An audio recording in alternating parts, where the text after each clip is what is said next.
to measure your first cut, you go from your index finger to your thumb here, this length. It's about 3.5 to 4 inches long. And we just make a cut straight across. And then another one.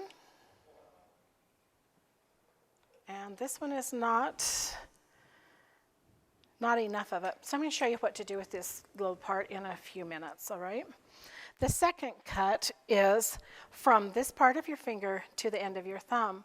It's about 2.5 inches. If you have small hands, you know that it's not going to be quite that size, or larger hands, you may have to cut back just a little bit.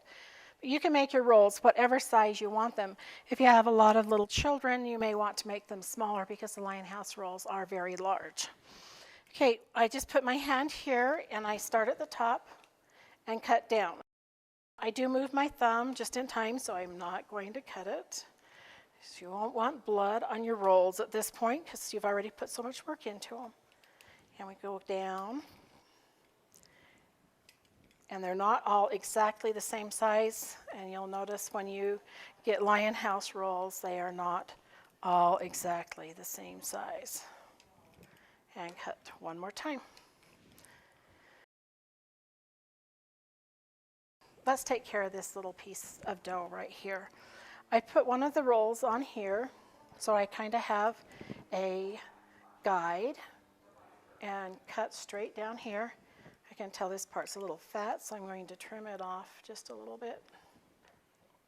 As I said, I don't cut real straight all the time. And then we're going to cut right through here. And you can eyeball this. You certainly don't have to move the dough each time, so it's perfect. And we'll gather those pieces up. All right, now then, this is the tricky part of making Lion House rolls. Don't blink your eyes or you'll miss it. We pull up a roll and we stretch it just a little bit, and then we give it a flip. And there is the Lion House roll.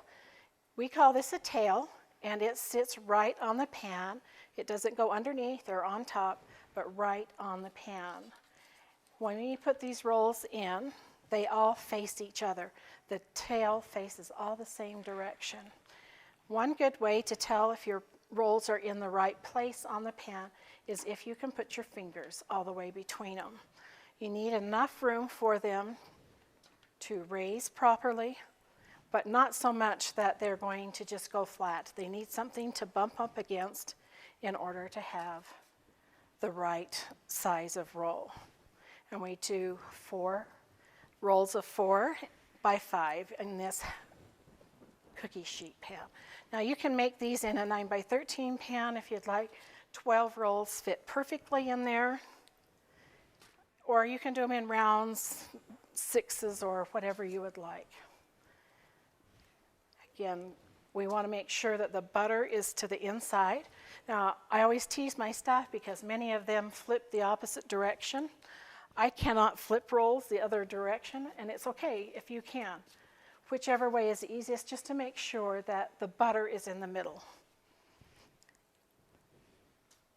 A lot of my staff flips the opposite direction from me, and in the 20 years, 19 years I've been there, I cannot make them look right and flip the other way.